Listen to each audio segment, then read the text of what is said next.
He had no name, no past, and no one looking for him. Yet within days, a chilling confession letter appeared, signed only with a smiley face.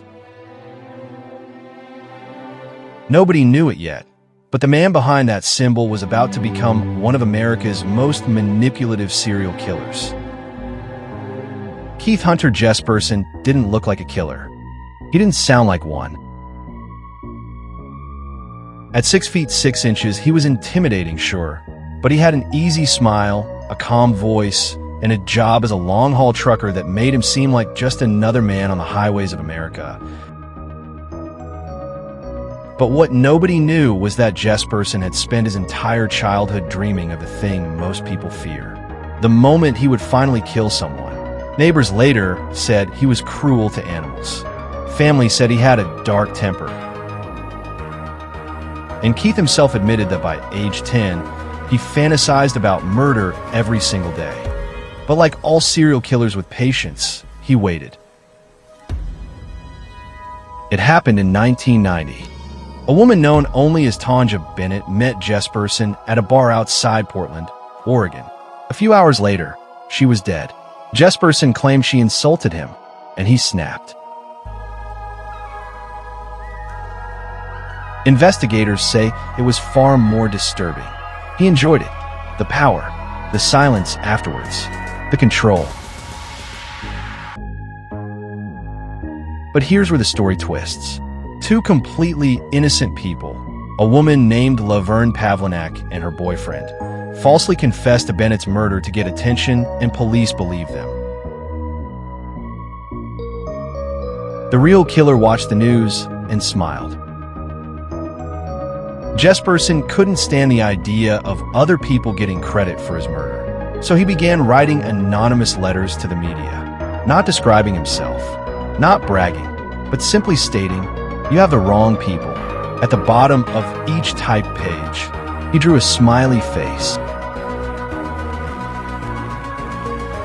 That symbol would turn him into one of the most infamous killers in America. As a trucker, Jesperson had something most serial killers never get: access. Access to dozens of states, access to victims who were alone, vulnerable, and forgotten, and access to disappear without a trace. Over 5 years, he murdered at least 8 women, possibly as many as 160 by his own claims. Most of his victims were sex workers or hitchhikers. He strangled them, dumped their bodies along lonely highways, used fake names, destroyed evidence, and kept driving.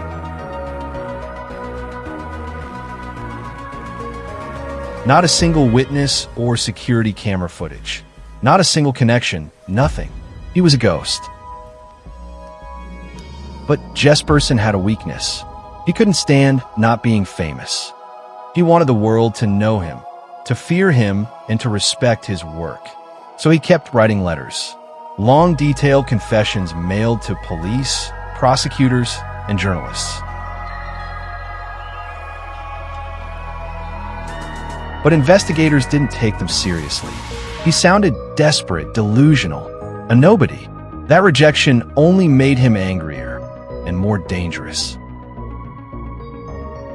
In 1995, Jesperson made a mistake, a big one. He attacked a woman he had been dating, Julie Winningham.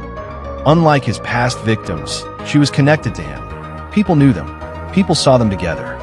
When she turned up dead, the police finally looked in Jesperson's direction, and suddenly, his carefully built anonymity shattered.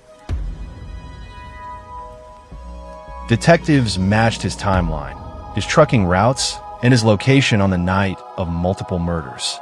The happy-faced killer was no longer a myth. He was a real man with a real name. Knowing the police were closing in, Jesperson attempted suicide. When that failed, he walked into a police station and confessed to Winningham's murder. But once he started talking, he didn't stop.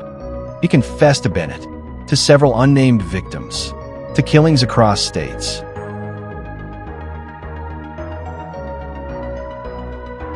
'Cause The man who once hid behind smiley faces now spilled everything. Not because he felt guilty, but because he wanted credit.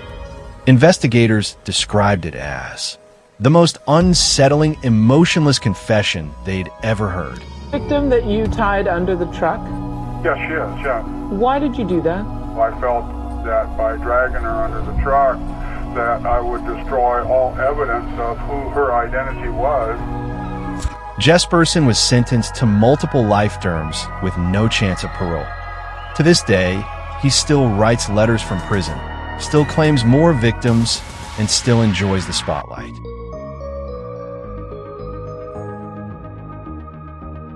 Some experts believe he killed far fewer than he claims. Others believe he killed far more. But one thing is certain. Hunter Jesperson was a monster fueled not just by violence, but by the desire to be noticed. And in the end, the smiley face he used to taunt the world became the symbol that revealed who he truly was. If you want more real, documented true crime stories, the ones the world still can't fully explain, make sure you subscribe. Stories like this one aren't just about murder. They're about the psychology of the people who walk among us. The ones who live in plain sight. The ones you never expect, until it's too late.